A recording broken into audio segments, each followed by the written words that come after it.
Ngapain liatin pemandangan? Liatin gua lah. Kenalin, gua King Den Hars. Gua orang terkaya sekarang pola. Ini rumah gua. Yang keempat sih. Sebenarnya gua banyak sih. Gua punya mobil 100, 9 motor, Gucci ada 100, dan satu lagi ada Delman. Kerjaan gua gym, makan, minum, mau ngabisin duit. Inilah keseharian gua, King Den Hars.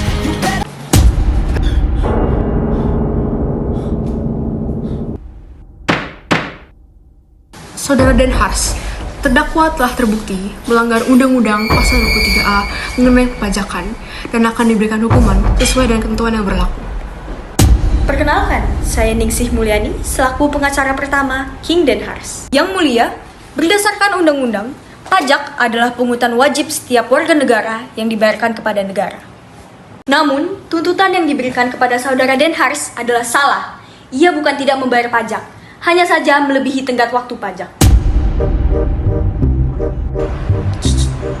Apaan?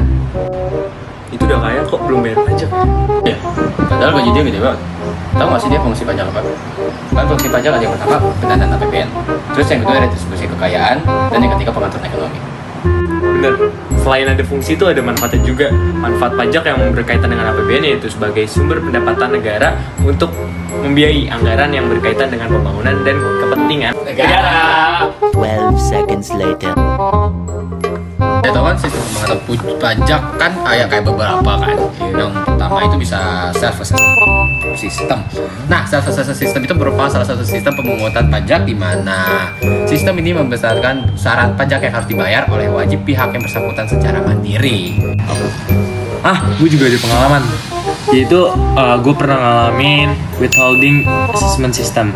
Nah, untuk withholding assessment system ini kayak besaran pajak akan dihitung oleh pihak ketiga yang merupakan bukan wajib pajak ataupun aparat pajak. Contohnya itu kayak ada pemotongan gaji karyawan yang dilakukan oleh bendahara instansi terkait. Oleh karena itu, karyawan tidak perlu lagi mendatang KPP untuk membayar pajak terulang tersebut. Oh iya, berarti pemungutan pajak itu ada beberapa macam berarti ya, Cok? Iya. Jam segini, ayo balik kerja. Balik. Pak, tolong beresin ya. Namun, terdakwa sesuai pernyataan yang Anda telah sampaikan, Anda tidak membayar pajak kepemilikan sesuai jumlah properti yang Anda miliki, pajak penghasilan usaha Anda, dan pajak konsumsi dari barang-barang mewah yang Anda beli melalui bea cukai. Melalui pajak yang Anda bayar melewati tenggat waktu, pengenaan pajak dengan tarif tetap, tarif progresif, presentasi transaksi, dan nilai jual tertentu. Izin menyanggah, Yang Mulia, berdasarkan asas pemungutan pajak, yakni dasar yang digunakan pemerintah dalam membuat aturan pemungutan pajak, terdapat 7 asas yang digunakan di dalam Indonesia, yakni finansial, ekonomis, yuridis, umum, kebangsaan, sumber, dan wilayah.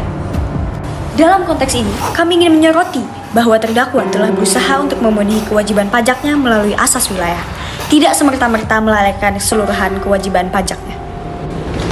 Apakah ada pembelaan dari terdakwa? Apakah Delman saya disita?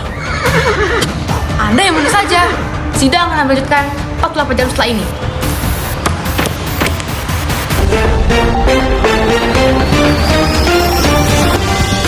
Selamat siang pemirsa, saat ini Anda sedang bersama saya dan saya sedang berada di depan ruang sidang pidana King Den Hars. Di sini sidang akan berakhir beberapa saat lagi. Sebelum itu, mari kita sedikit membahas tentang beberapa pajak yang diduga terlibat oleh King Den Hars. Pertama, bila berdasarkan sifatnya dibagi menjadi pajak langsung dan pajak tidak langsung. Berdasarkan sasaran atau objeknya dibagi menjadi pajak subjektif dan objektif. Berdasarkan siapa yang memungut pajak, dibagi menjadi pajak pusat dan pajak daerah. Diduga sidang pidana King Den Hars meliputi tidak terbayar pajak subjektif.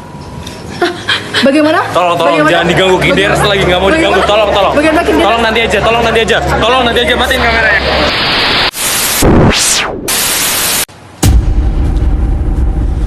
Perkenalkan, saya Rasya Baswedan selaku pengacara kedua dari King Den Hars. Yang terhormat, yang mulia. Pajak memiliki perbedaan dengan pungutan resmi lainnya. Yang pertama, pemungutan pajak didasarkan pada undang-undang, melainkan pungutan resmi didasarkan pada peraturan pemerintah, peraturan menteri, atau kepala daerah. Yang kedua, tidak ada imbalan jasa prestasi secara langsung setelah membayar pajak. Namun, ada imbalan langsung yang diberikan pada masyarakat. Yang ketiga, perhitungan pajak dilakukan oleh wajib pajak, sedangkan perhitungan pungutan resmi dilakukan langsung oleh pemerintah nasional atau daerah. Yang terakhir, sanksi hukum pajak diatur dalam undang-undang. Namun, sanksi hukum untuk pungutan resmi diatur lewat kebijakan pemerintah seperti peraturan pemerintah daerah. Proses administrasi perpajakan di Indonesia dimulai dengan pendaftaran wajib pajak yang mulia, dilanjutkan dengan laporan berkala sesuai jenis pajak.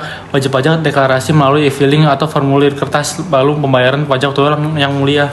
Otoritas pajak dapat melakukan pemeriksaan kepatuhan, memberlakukan sanksi jika ditemukan pelanggaran. Pemerintah fokus mempermudah akses dan efisiensi dengan teknologi seperti sistem perpajakan elektronik yang mulia. Walaupun saya tahu bahwa terdapat tantangan pemungutan dalam pajak seperti regulasi di bidang perpajakan itu sendiri, kurangnya sosialisasi, tingkat kesadaran dan pengetahuan dan tingkat ekonomi yang rendah, namun database yang belum lengkap dan akurat, lemahnya penegakan hukum berupa pengawasan dan pemberian saksi yang konsisten, namun sesuai dengan ketentuan hukum, maka terdakwa dan Hars akan jatuhi hukuman selama 6 bulan hingga masa percobaan 3 bulan. Waduh Ci, tidak!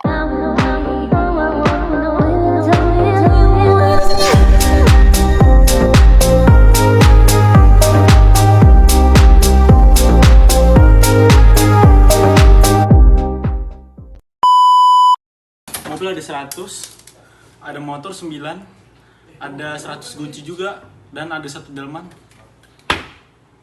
Dibayarkan oleh negara salah. Selamat siang permisa.